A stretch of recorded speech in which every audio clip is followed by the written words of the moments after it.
Testing cuba suara satu, dua, tiga. Alright, Assalamualaikum warahmatullahi wabarakatuh. Sajalah nak buat video ni sempena cuti hari ni hari ni cuti apa sempena Maulidul Rasul. Allahumma salli. Okey. Saya ada tujuan nak buat video ni. Sempena hari ni lah saya rasa ni. Tujuan saya adalah untuk macam mana kita nak memudahkan lagi kefahaman kita, berdasarkan kepada situasi semasa real life kita lah. Real life kita. Macam mana kita nak nak mudahkan lagi kita punya perjalanan, jangkaan harga nak ke mana.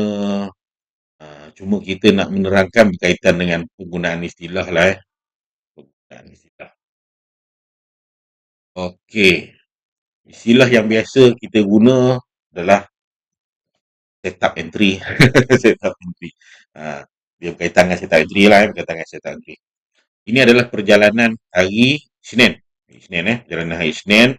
Jika berdasarkan blok harga, harga dibuka di blok bawah, cubaan masuk blok atas. Maksud dia, minit pertama ni kita dah boleh nampak rejection.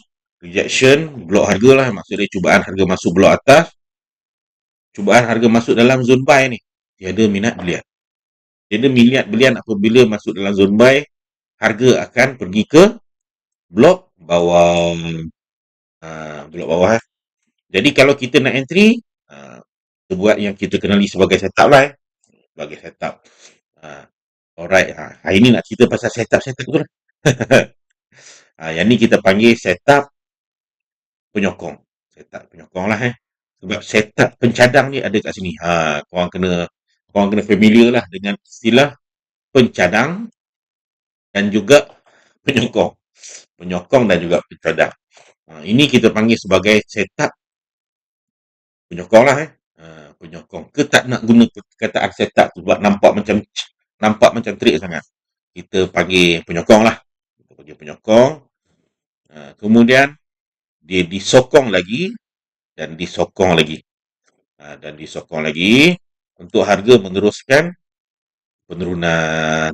Kemudian disokong lagi. Banyak penyokong-penyokong.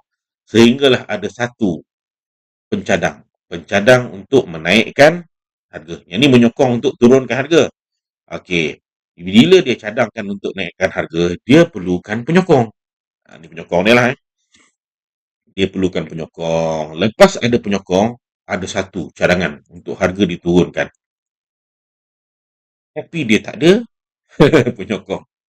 Dia ni tak ada penyokong. Jadi harga dia ni jadi yang kita panggil sebagai replacement ataupun pengganti lah. Pengganti untuk mencadangkan semula untuk harga dinaikkan. Dan dia ada penyokong. Selepas tu ada satu cadangan. Satu cadangan untuk menurunkan harga. Tapi waktu cadangan ni jadi ada replacement. Ada juga yang mencadangkan harga dinaikkan. Kemudian disusuli dengan ni kita dia kalau duk cadang sokong, cadang naik, cadang sokong cadang turun, cadang naik, cadang turun, cadang naik, kita kata dia sideway lah. Kita kata dia berada pada fasa sideway dia lah. Iaitu fasa kebiasaannya pukul 11.30. 11.30 ni 11.30 sini waktu ni kira sebelum 11.30 pun dia dah ada simptom-simptom lah. Okay, dia sideway sampai pukul berapa ni? Lebih kurang pukul 12 lah.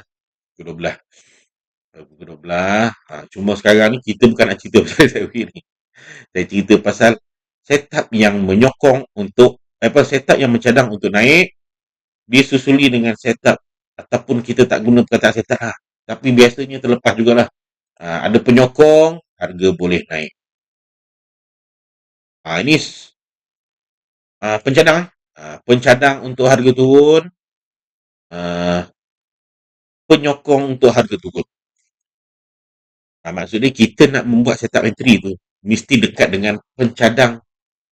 Yang paling utama pencadang. Kalau penyokong yang kedua. Penyokong awal yang kedua. Ataupun pengganti. Pengganti lah. Pengganti cadangan. Contoh ni. Ni. Dia mencadang untuk harga naik. Dia ni jadi replacement. Jadi ini pun tempat yang afdol untuk mencari entry. Dan saya punya marking mapping ni, korang semua boleh akses di sini di dalam object tree ni. Saya letakkan di dalam satu folder lah. Satu folder sebab senang saya nak on off dia. Sementara saya tak update lagi lah mapping ni. Mapping blok harga untuk keesokan trading day saya tak update lagi. Cuma nak cerita dia, rasanya sedap lagi kita guna pencadang penyokong. Alah, macam kita buat meeting. Pernah meeting meeting cikgu ke, meeting apa, taman ke, meeting surau ke, dia mesti ada penyokong. Dia mesti ada pencadang kan dulu. Dia kena cadang kan, usul. Dia mesti ada usul. Lepas ada usul, dia kena ada penyokong. Kalau tak ada penyokong, tak boleh nak jalan, tak boleh bawa usul tu. Ni cerita dia, kita nak bagi faham sikit dia. Macam mana satu-satu perjalanan cat boleh berlaku. Cuma kalau pada waktu situasi tertentu, ada pencadang, ada dua cadangan. Maksud dia ada cadang harga nak naik, ada cadang harga nak kena naik, ada cadang harga nak kena turun. Dua-dua ada penyokong, tapi dia tidak memusnahkan cadangan awal tu. Maksud dia akan jadi sideway lah. Dia akan jadi sideway. Contoh, pagi pukul 11 tengah ni. Ni. Ada cadang harga untuk turun. Lepas tu ada cadang harga naik pula. Lepas tu ada cadang harga naik. Tapi jika gagal membuat sebarang kemusnahan cadangan awal, dia akan sideway lah. Tapi kalau berjaya musnahkan cadangan awal, harga akan cuba gerak lah. Macam ni lah. Cadangan untuk harga turun dah dimusnahkan. Dimusnahkan. Dah naik lah.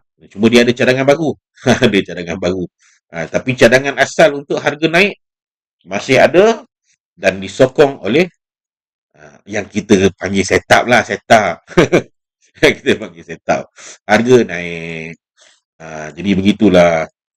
Nak cerita boleh diakses sebab mana nak tahu, sebab kita nak tengok setiap wave ataupun perjalanan harga tu, dia punya maksimum dia berapa tick. Dan jika ada setup ataupun yang kita panggil sebagai pencadang untuk berlakunya pembalikan harga, apa yang perlu dilakukan? Itu yang kita ada istilah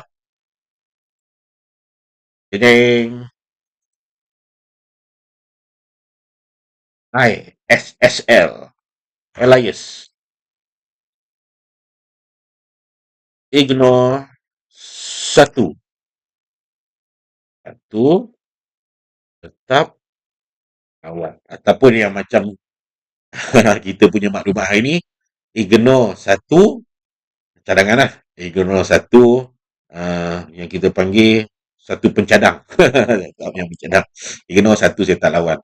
Kalau ikut coloring, kalau ignore satu setup lawan ni maksud dia, kalau tengah merah, tiba-tiba ada hijau. Satu je hijau. Maksud dia, kita kata dia mungkin tak kuat lagi lah nak dicadangkan untuk naik. Tu yang ada replacement untuk sambung turun. Walaupun ada selepas tu pun ada setup yang mencadangkan harga naik. Tapi setiap kali dia buat cadangan harga naik, ada replacement. Kalau ada replacement, cadangan tu tak power. Cadangan tu orang tak terima lah. Tak ada majority lah trader nak ambil kan. Jadi itulah yang menggerakkan perjalanan harga. Dia mesti ada pencadang sebagai kita punya kata simptom awal lah. Pencadang tu simptom awal. Penyokong tu simptom susulan. Macam kita punya sakit lah. Kita mula-mula orang kecil manis. Orang kecil manis kan dia punya salah satu sebab dia insulin resistant. Dia punya organ pankreas dia tu, dia tak boleh merembeskan insulin. Insulin ni pekerjaan dia adalah untuk menukarkan gula kepada tenaga. Gula ke karbo ke, detail tak payah kita detail lah. Kita kata asas dia nak tukar gula yang masuk dalam badan untuk kepada tenaga yang kita punya sistem badan nak gunakan. Okey, bila kita dah start letih dalam keadaan tertentulah, maksud dia kita makan tapi tak kuat. Lepas kita makan, kita letih ke apa benda ke, maksud dia mungkinkah makanan ataupun gula yang masuk dalam badan kita ni tidak berjaya ditukarkan kepada tenaga, kesan daripada kelemahan organ pankreas menghasilkan insulin. Jadi kita panggil insulin resistant lah. Panggil dia tak berjaya menghasilkan insulin yang banyak untuk menukar gula kepada tenaga untuk badan kita gunakan. Simptom-simptom awal lah. Kemudian mulalah badan kita akan akses kepada lemak-lemak yang sedia ada untuk nak ambil tenaga apa yang ada. Jadi sebab tu orang macam mana dia kurus. Tapi bukanlah kurus secara sihat lah. Dia kurus tak sihat lah. Sebab apa dia kurus? Sebab badan dia perlukan tenaga untuk metabolisme dia ke apa, semua pekerjaan dia lah. Jadi dia makanlah tenaga daripada lemak tepu ke, lemak tak tepu ke, apa ke benda ke. Sama lah macam dia ni dia ni mesti bagi sign dulu. Dia nak naik, dia mesti kena ada pencadang. Lepas dia ada pencadang, kena ada penyokong.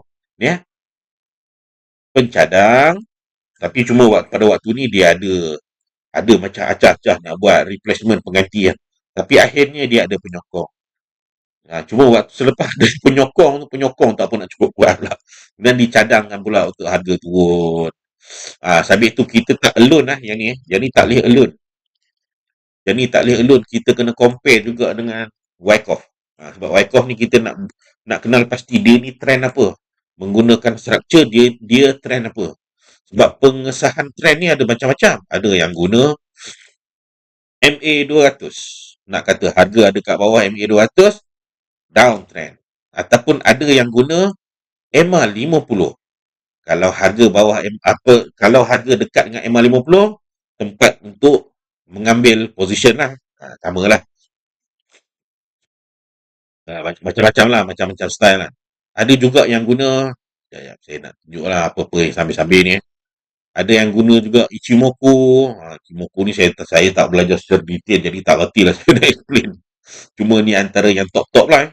Ichimoku, Bollinger Band, entry dekat dengan upper band ataupun waktu dia mengecil, nanti dia mengurus, dia mungkin akan membuat momentum lah. Membuat lower band menjadi lebih low. Mungkin lah. Ni antara yang popular lah yang kita bekalkan juga kat dalam kita punya mapping kita. Yang ni yang tadi kita tunjuk tu, iaitu moving average. Dalam satu indikator lah. Senang, tak adalah banyak. Bolehlah kita pokok lah, kita nak tengok confirmation lagi, kita nak guna indikator lain ke apa kan. Jadi tak adalah kita menghabiskan kita punya kuota. Sebab biasanya kita ni, kita tak ambil yang premium pun. Kita ambil yang basic je kan. Jadi tak boleh nak letak banyak. Kalau letak banyak pun buat serabut. Tak sikit dah lah. On off je lah. Cuma sekian. Sekian adalah hari tu. Sekian untuk hari ni lah. Kita nak kata, nak naik dia mesti kena ada penyokong. Dia kena ada pencadang. Dia kena ada pencadang. Tak kira lah pencadang kita ni, dia react daripada mana-mana SNR ke, ataupun mana-mana level ke, ataupun fast breakout ke, mana-mana support resistance ke. Selepas dia react, baru kita kena tengok, ada tak pencadang. Entry yang terbaik adalah berkaitan dengan pencadang. Kalau tak boleh juga, kena tunggu penyokong. Dan penyokong ni of course lah kita tahu harga dia dah tinggi. Ini contoh lah. Harga dia dah tinggi. Dia dah jauh daripada SL. Risiko dah jadi tinggi. Cuma kalau masuk juga kita tahu, kita akan berdepan dengan risiko harga dah habis jalan. Atau utamanya lawan trend lah. Lawan trend pula. Sehinggalah contohlah kalau kita kata, kalau aku nak bertahan, contohlah kita masuk sell. Kita masuk sell tang sini lah. Kalau aku nak bertahan selepas adanya setup buy ni macam mana? Korang kena bertahan pada setup entry dan juga korang kena menggandaikan ada setup untuk menyokong korang punya pertahanan lah. Mencadangkan untuk turun. Mencadangkan untuk turun. Disusuli dengan penyokong, baru boleh harga turun lah. Kalau pada waktu sideway lah, pada waktu sideway. Alright. Kita masih waktu sesi live masih lah kita duk mengajar macam mana kita nak marking mapping sambil-sambil kita nak tengok harga bereaksi pada level-level tertentu seperti pada waktu pagi sesi live malam. Dia acah-acah bereaksi pada checkpoint 1. Checkpoint 1. Kemudian harga ada pencadang, ada penyokong, tapi ada juga cadangan untuk harga meneruskan kenaikan, meneruskan wave sedia ada, disusuli dengan penyokong dia juga. Kemudian dia sambung naik. Itulah perangai si FCPO. Alright, sekian dulu. Sampai nama Maulidur Rasul ni. Saja je. Alright. Esok kot. Esok kita jumpa semula. Bye. Assalamualaikum warahmatullahi wabarakatuh. Pencadang, penyokong. Symptom and the sign. First symptom and sign. Beres? Bye. Assalamualaikum warahmatullahi wabarakatuh.